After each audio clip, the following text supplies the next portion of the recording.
ಚಿಂದಿ ಉಡಾಯಿಸೋ ಖಾರ ಬಣ್ಣ ರುಚಿಯನ್ನು ನೀಡುತ್ತದೆ. ಆಚಿ ಮೆಣಸಿನ ಪುಡಿ ಚಿಂದಿ ಉಡಾಯಿಸೋ ಖಾರ ಬಣ್ಣ ರುಚಿ. ಜೊತೆಗೆ ಮುಂದುವರೆದ ಸುರ್ಜೇವಾಲಾ 1-to-1 ಸಭೆ. 22 ಶಾಸಕರ ಜೊತೆಗೆ ಪ್ರತ್ಯೇಕ ಸಭೆಯನ್ನ ನಡೆಸಲಿದ್ದಾರೆ ರಾಜ್ಯ ಉಸ್ತುವಾರಿ. ಬೆಳಗ್ಗೆ 11ರಿಂದ ಕೆಪಿಸಿಸಿ ಕಚೇರಿಯಲ್ಲಿ ಪ್ರಾರಂಭ ಆಗತ್ತೆ ಸಭೆ. ಶಾಸಕರ ಸಮಸ್ಯೆಯನ್ನ ಖುದ್ದಾಗಿ ಆಲಿಸ್ತಾ ಇದ್ದಾರೆ ರಣದೀಪ್ ಸಿಂಗ್ ಸುರ್ಜೇವಾಲಾ.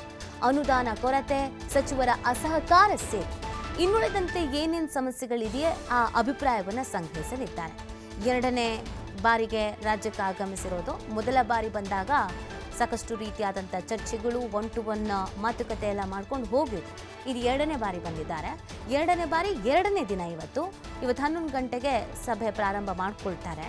1-to-1 ಮಾತುಕತೆಯನ್ನು ನಡೆಸಲಿದ್ದಾರೆ.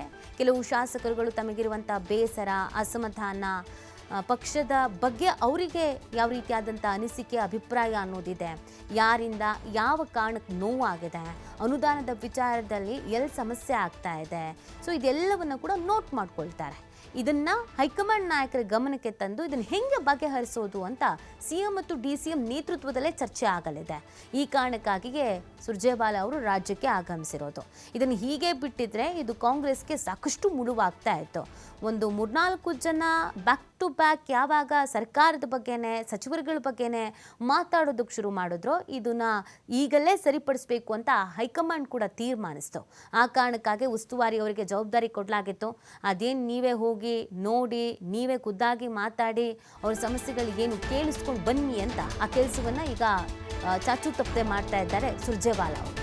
ಇವತ್ತು ಈ ಅಸಮಾಧಾನಿತ ಶಾಸಕರನ್ನ ಕರೆದು ಮಾತಾಡೋದ್ರ ಜೊತೆಗೆ ಕೆಲವೊಂದಷ್ಟು ಕಾಂಟ್ರವರ್ಸಿ ಶಾಸಕರು ಇದ್ದಾರೆ, ಸಚಿವರುಗಳು ಇದ್ದಾರೆ.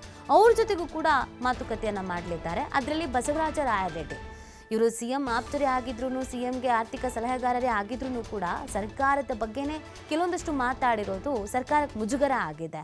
ಪದೇ ಪದೇ ಸರ್ಕಾರಕ್ಕೆ ಮುಜುಗರ ಆಗುವಂಥ ಸ್ಟೇಟ್ಮೆಂಟ್ಗಳನ್ನು ಬಸವರಾಜ ರಾಯರೆಡ್ಡಿ ಅವರು ಕೊಡ್ತಾ ಇದ್ದಾರೆ.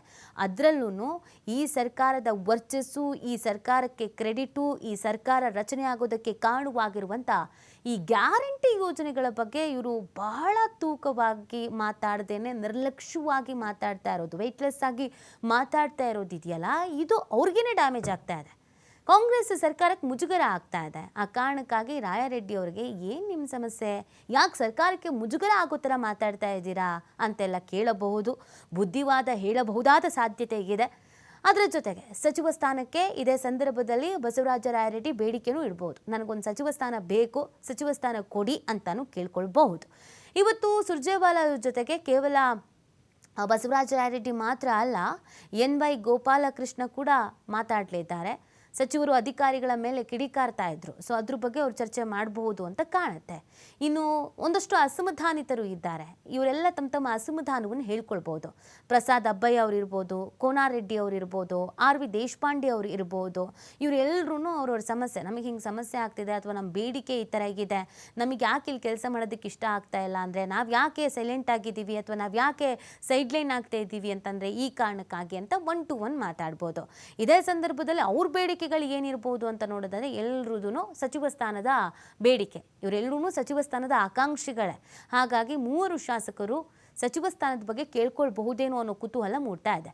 ಸುರ್ಜೇವಾಲಾ ಎರಡನೇ ದಿನದ 1-to-1 ಸಭೆಯ ಹೈಲೈಟ್ಸನ್ನು ನಾವು ನೋಡ್ತಾ ಇದ್ವಿ. ಇವತ್ತು ಮೊದಲಿಗೆ ನಾರ್ಮಲ್ ಆಗಿ ಶಾಸಕರುಗಳ ಜೊತೆಗೆ ಮಾತುಕತೆ, ಅದಾದಮೇಲೆ ಒಂದು ಸ್ವಲ್ಪ ಭಿನ್ನಾಭಿಪ್ರಾಯ ಇರುವಂಥ ಶಾಸಕರುಗಳ ಜೊತೆಗೆ ಮಾತುಕತೆ, ಅದರ ಜೊತೆಗೆ ಸರ್ಕಾರಕ್ಕೆ ಮುಜುಗರ ಆಗುವಂಥ ಸ್ಟೇಟ್ಮೆಂಟ್ಗಳನ್ನು ಕೊಡುವ, ಪದೇ ಪದೇ ಎಡುತ್ತಾ ಇರುವ, ಮಾತಿನಲ್ಲಿ ಕಾಲ್ ಜಾರ್ತಾ ಇರುವ ಶಾಸಕರ ಜೊತೆಗೆ ಮಾತುಕತೆಯನ್ನು ಮಾಡಲಿದ್ದಾರೆ. ಕೆಲವರಿಗೆ ಬುದ್ಧಿ ಹೇಳ್ಬೋದು, ಕೆಲವರಿಗೆ ಮಾರ್ಗದರ್ಶನ ನೀಡ್ಬೋದು, ಇನ್ನು ಕೆಲವರಿಗೆ ಆಫರ್ ಕೊಡ್ಬೋದು, ಭರವಸೆ ಕೊಡ್ಬೋದು. ಏನೇನು ಮಾಡ್ತಾರೆ ಸುರ್ಜೇವಾಲಾ ಅವರು ಅನ್ನೋದು ಪ್ರಶ್ನೆ ಇದೆ. 11 ಗಂಟೆಗೆ ಈ ಒಂದು 1-to-1 ಸಭೆ ಪ್ರಾರಂಭ ಆಗತ್ತೆ. ಕೆಲವು ಶಾಸಕರುಗಳು ಸುರ್ಜೇವಾಲಾ ಅವರ ಬಳಿ ಮುಕ್ತವಾಗಿ ಮಾತನಾಡಬೇಕು, ತಮ್ಮ ಸಮಸ್ಯೆಗಳಿಗೆ ಪರಿಹಾರವನ್ನು ಕಂಡುಕೊಳ್ಬೇಕು ಅಂತ ಬಯಸ್ತಾ ಇದ್ರು. ಸೊ ಆ ಕಾರಣಕ್ಕಾಗಿ ಸುರ್ಜೇವಾಲಾ ಅವರೇ ಎದುರುಗಡೆ ಇರೋದ್ರಿಂದ ಸಮಸ್ಯೆಗಳನ್ನು ಹೇಳ್ಕೊಳ್ಳೋದಕ್ಕೆ ಈಸಿ ಆಗ್ತದೆ.